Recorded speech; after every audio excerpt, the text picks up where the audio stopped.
Hello, my friends. This is Pastor John Donaldson again from Burns Memorial United Methodist Church in Augusta, Georgia. And the script in this was the sermon for Mother's Day, May 14th.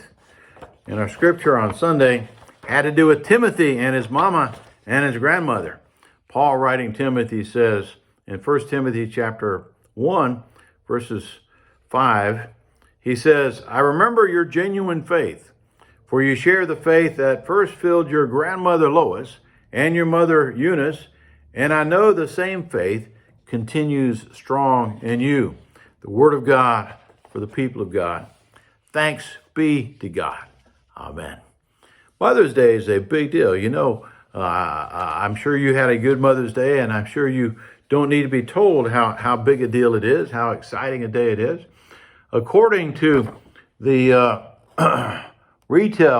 National Retail Federation, Mother's Day is the second biggest spending day after Christmas holidays. I had no idea it was that big a thing, but there are more than 85 million mothers in the United States alone, and most of them got a card or a present or taken to dinner or had all of the above. People on average give $152 worth of gifts or flowers or jewelry or dinner outings to their moms. 64% will buy flowers, which came to 2.2 billion. 54% will take their mother out to dinner. 32% give them a new blouse or clothing. 12.7% go digital, shelling out a total of 1.6 billion on tablets and digital cameras and smartphones, etc. Additionally, consumers will spend 1.8 billion on gift cards and 1.3 billion on personal services like a trip to the day spa. On one retail estimate was that we would spend $35.7 billion on celebrating Mother's Day. Isn't that interesting? So Mother's Day, in addition to being this great extravaganza of celebrating and honoring our mothers, has a story to it. All great holidays have stories to it, and Mother's Day has a story. In fact, it's a story of two women with the same name, Anna and Ann Jarvis, mother and daughter. The mother's on this side, and the daughter's on the other side.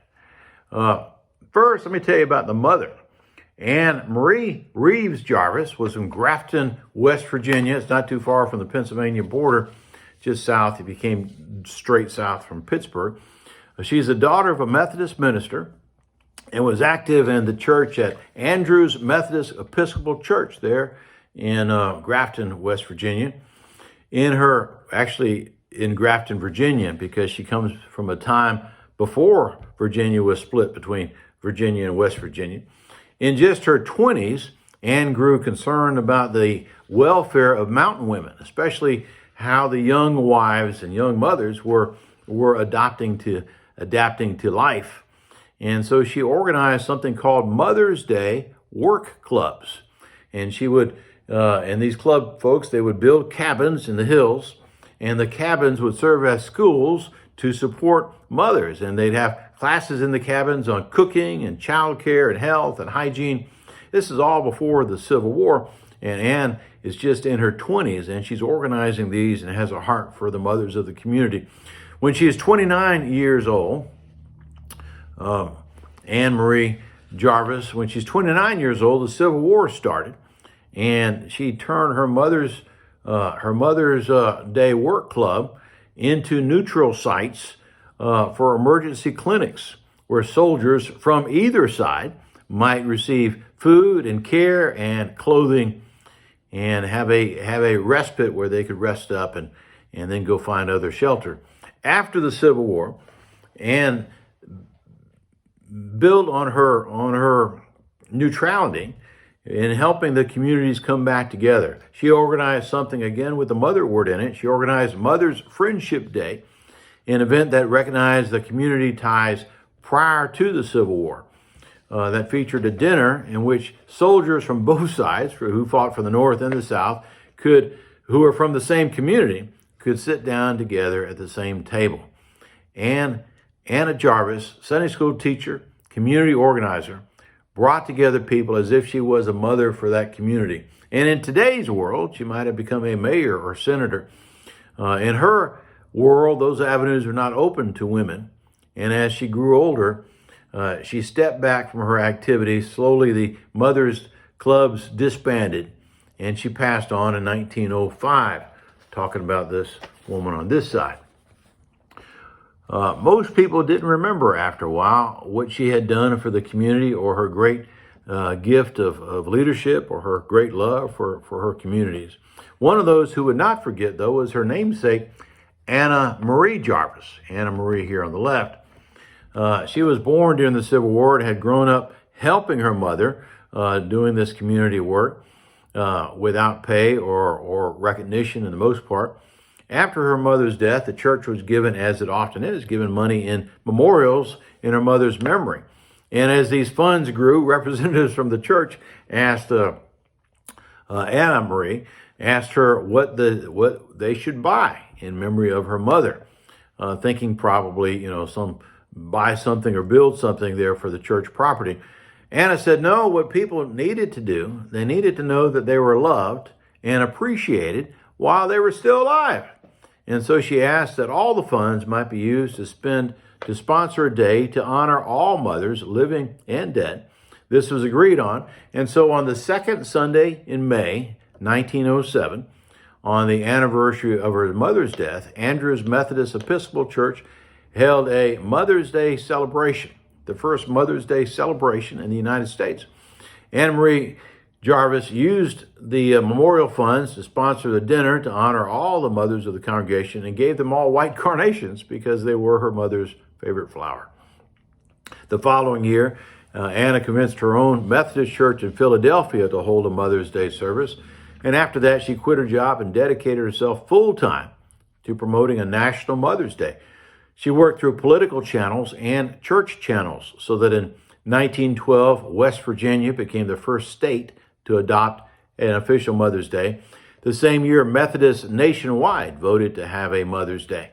Finally, in 1914, the U.S. Congress passed a joint resolution, and President Woodrow Wilson signed it, setting aside the second Sunday in May as a public expression of our love and reverence for the mothers of our country.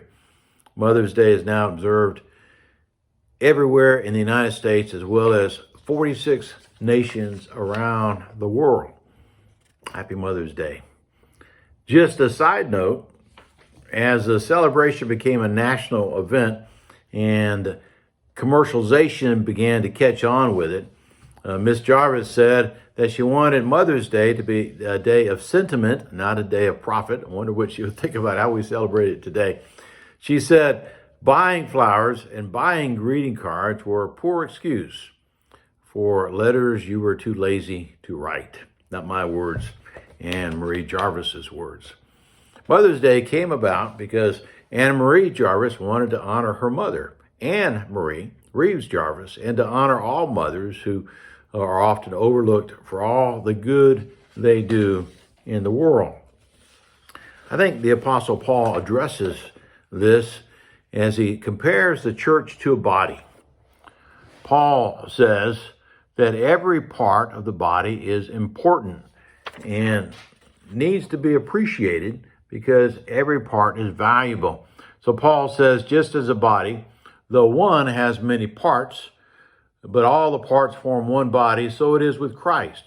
For we're all baptized by one Spirit to form one body. Even so, the body is not made up of one part, but many. Now the foot should not say, because I'm not a hand, I don't belong to the body. It would not for that reason stop being part of the body, Paul writes. And if the ear should say, because I'm not an eye, I don't belong to the body, it would not for that reason stop being part of the body. If the whole body were an eye, where would the sense of hearing be? If the whole body were an ear, where would the sense of smell be? But in fact, God has placed the parts in the body, every one of them, just as he wanted them to be. If they're all one part, where would the body be? As it is, they're all many parts, but one body. Mothers are part of the physical body of our family life and a huge part of our spiritual family at the church. Just think for just a moment how important mothers are in our world. How much do we learn from our mothers? Mothers teach us that we're loved. They teach us that we matter. They teach us that we're safe. Mothers teach us things like crawling and walking and how to wash and how to eat. They teach us simple kinds of things like how to write and how to form letters. See the mother's hands on top of her baby's hands. They teach us to take pride in our homework. Mothers don't give up. When I was a child, I had I still have a form of dyslexia, which means that sometimes letters get mixed up when I look at them. Sometimes backwards I speak too. I don't know if you've ever picked up on that or not. But I remember as a kid that I had a teacher say of me that this boy will never learn to read. He just can't figure out how to read. That's because I would look at a word and the first letter would be like the third letter and the second letter would be the first letter. The letters would jumble up. My mother said he will too learn to read. And we spent hours, and she would open up a book and put her finger down on the first word, or have my finger follow the words across, and I would focus on C-A-T, cat, and focus and put my eyes on the first letter and trail across. And she didn't give up, and so I learned to read. Where would I be if I did not have somebody who pulled for me and worked hard for me like she did? I think I became the biggest reader, at least for many years in the family, for some years in the family, all because she gave me this deep interest in reading, this appreciation for reading. Mothers teach us so much even about how to get along with other people in social encounters. They're the people who often introduce us to God as well. Paul wrote to Timothy, I'm reminded of your sincere faith, the faith that first lived in your grandmother, Lois, and in your mother, Eunice, and now I'm sure lives in you. Eunice, through who she was, came to faith because of Lois, and Lois led her faith to Eunice and then to Timothy through Eunice. And so it seems to be a passing down in the family of this trust in God. Nothing plants seeds of faith better than genuine faith shared by people through real love. I remember an encounter one time with my grandmother. We called her grandmother Pep. Her name is Pauline, and she was a widow, lived in an apartment in Bismarck, North Dakota. And I came there, and she was, I had a church, served a church for several years in North Dakota, and I came over to Bismarck to visit, and she was writing a check as a donation to the Salvation Army. And she wanted to write it and go put it in the mailbox, and so I walked down the hall with her, and as we were walking, she said that the check was bread upon the water. I said, what do you mean? She said, the passage, cast your bread upon the waters, and after many days it will come back to you. And what she was saying was that she gave, and she trusted God would give to her, and that she was just this vehicle of God's blessing. God blessed her, and she blessed other people. So we got to the mailbox down the hallway from her apartment, and she mailed the check, opened up her mail, and then in her mailbox was a check from one of her renters. She did not have much, but she had some land that she rented out to farmers. And as they did well, she would receive checks as a part of their rent. And she said, see, give and you are given to. And I can always remember how she had this sense of trust that God was going to provide for her. When our grandparents share their faith, those are moments, friends, that you hang on to, that children hang on to. And I just encourage all of you who are watching this, who have children or grandchildren, don't be shy about your faith. Kids are listening.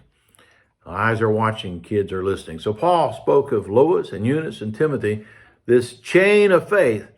And if I was to ask you, you could probably name a chain of faith, a parent, a grandparents who shared their faith with you.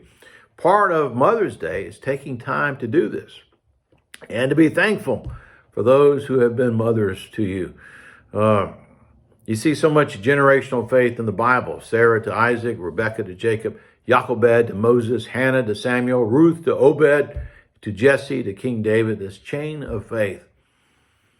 I think mothers can pass on so much because they embody love, and the values they share out of their love for you, not trying to get anything back, but they share out of love. And so when Paul writes that love is patient and kind, love is not jealous or boastful or proud or rude, does not demand its own way, it's not irritable, keeps no record of being wronged. And I like this part. It does not rejoice about injustice, but rejoices when the truth wins out. Love never gives up, never loses faith, is always hopeful, endures through every circumstance. Many people know what love is about because of the influence of their mothers in their world. They act out of love and out of this spirit of service. Sometimes you hear this people say, well, you're doing it just because it's all about you, or it's all about you, and you're getting a benefit from this. Usually that's not the case with mothers. Usually they serve not because of something they're getting out of it. They're serving out of love and service to other people. And which brings me to the second point I want to make about how come mothers are so influential, is because they are serving us. Their power comes through service and through their sacrificial love. Jesus asked about greatness one time, said the Gentiles lord it over each other. They sit at great tables and boss other people around. He says, not so among you. If you want to be great, serve others. You want to be the greatest, become slave of all. And then he gave an example. His disciples were sitting down for dinner, and he took off his outer robe and went around and washed his disciples' feet as if he was a servant. Said he was demonstrating what discipleship is all about, service. I think if Jesus' mother Mary had been there, she'd have taken the towel and said, Jesus, I got this. And she'd have gone around and washed the feet. There's power in sacrificial servant love. Heard a story about a woman who had scrimped and saved to put her son through college, and she sat at his son's graduation. She watched as he walked across a platform, received his degree with honors. Then he walked down the aisle, and instead of turning to go to his designated row, he kept walking, went down to where his mother sat, and the young man threw his arms around her neck, kissed her on the cheek, and placed the diploma in her hands. He said, here it is, mother. You earned it. She earned it through scraping and saving and the sacrifice to make this possible for her son. So what do we take away from this? What do we take away from Mother's Day? I think this is a day to be thankful. A day to be thankful for our mothers and our grandmothers and all those who have nurtured us, even been spiritual mothers to us. A day to be thankful and to be mindful of them. Years ago, the first churches I served were in North Dakota full-time, were in North Dakota. And I had a 3-point charge, 3 churches, and sometimes it was a challenge. It was a challenge to learn to preach and to be comfortable, a challenge to lead meetings. The whole thing was kind of overwhelming at times. And one of the women of the Judd Church recognized this, and she saw I was getting frustrated by everything. And she put her arm around me and said, don't worry about it, John. It's our job to take seminary-trained preachers and break them in, and we'll take care of you. You'll be fine. And her name is Helen Duden, and her support and support of many of those like her have really nurtured me and helped keep me in the ministry and encouraged me along the way. Mrs. Helen Duden of Judd, North Dakota. So Mother's Day is a day to be thankful, not just as much as we love our physical mothers, but not just for our physical mothers, but for those who have been spiritual mothers, those who have nurtured us, who sometimes aren't recognized, but who have done so much to make us who we are. And I think, lastly, it's a day to recognize that we too are part of the body. And we may think that, like mothers, that maybe we don't get recognition, like Ann Jarvis. We don't get the recognition that maybe we should, but it's really not about recognition. It's only about us doing our part in the body. And being a part of the body means that we contribute something, there's something about our presence, our singing, or the gifts that we share, something about us the whole body needs. We need each other. And being part of the body means that we need the body. What good is an ear all by itself? It needs a brain to connect to and arms to go do something with. So the body, we need the body, and the body needs us. And Mother's Day, I think, is a day to recognize this connectedness of the community, that we need each other. I had a church, I was associate pastor down at Skidaway Island for a few years in Savannah, Georgia. The senior pastor there, Jim Giddens, used to say that you might not be here today to get something out of the worship service for yourself. But if you look to the person on your right, to the person on your left, you might be here for them today. How can you pick them up? How can you nurture them? Think about this worship service, not so much about what I can get, but what I can give. Friends, that's what being part of the community of God is all about. It's about giving, about sharing our gifts and talents, because the whole community needs them. I hope you all had a happy Mother's Day, and I hope you make plans for an even bigger Mother's Day next year. God bless you all. We'll see you next week. Bye-bye.